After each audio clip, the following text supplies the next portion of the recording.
When people think of the fall of Rome, they imagine barbarians storming the gates, collapsing legions, or emperors poisoned in marble palaces.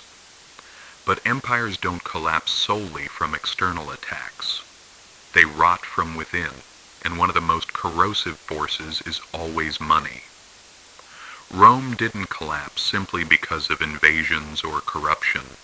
It collapsed because its currency collapsed.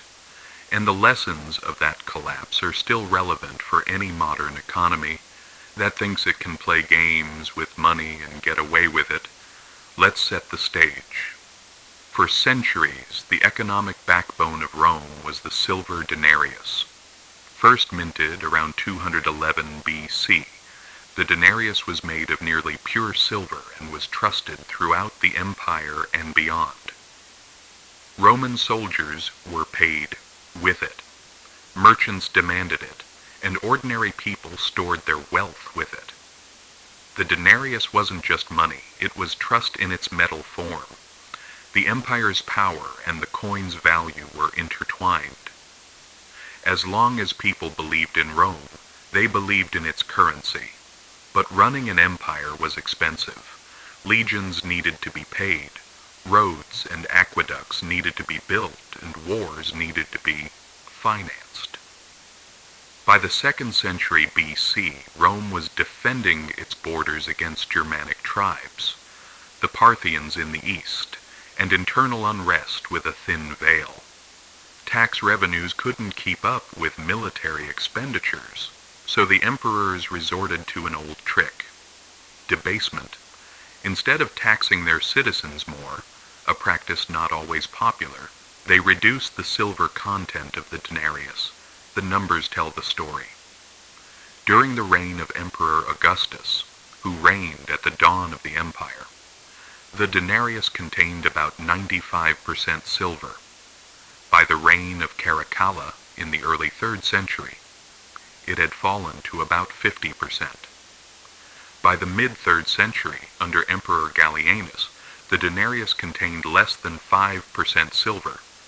What had once been a solid metal coin had been transformed into a bronze disc coated with silver.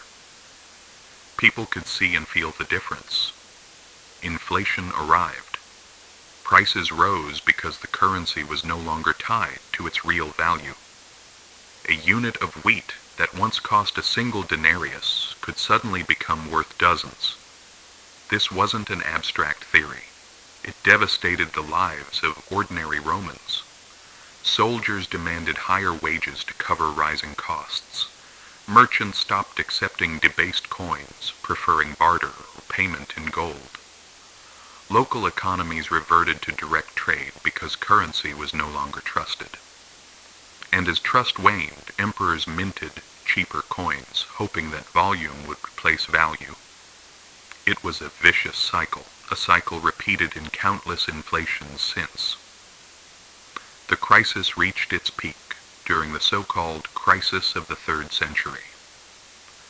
Between 235 and 284 BC, Rome endured almost 50 years of chaos: invasions, plagues, civil wars, and economic collapse.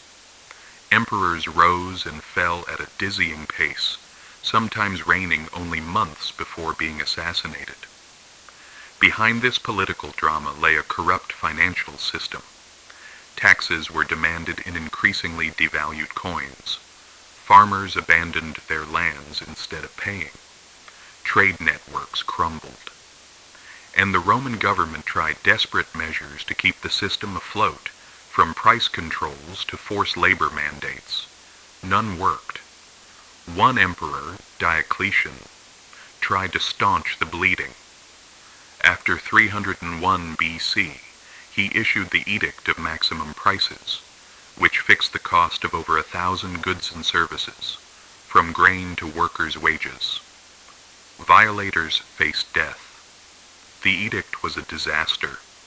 Prices could not be controlled by decree when the currency itself was worthless. The black market boomed, and official trade nearly collapsed. People quickly learned that law could not repair a broken coin.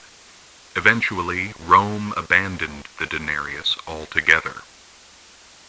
Around 312 BC, Constantine the Great introduced the solidus, a gold coin of consistently high purity. This provided some stability to the Eastern Roman or Byzantine Empire and lasted for centuries. By then, however, the Western Empire was terminally weakened. The depreciation of the denarius had eroded Rome's economic core. Armies had become unsustainable, trade networks were broken, and trust was lost. The fall of Rome was not a single event, but a long dissolution, and the collapse of its currency was one of its most striking manifestations. What does this mean for us today? It means that the end of money always means the end of empires. Rome thought it could deceive its people by printing coins that looked the same but had less intrinsic value. Modern government.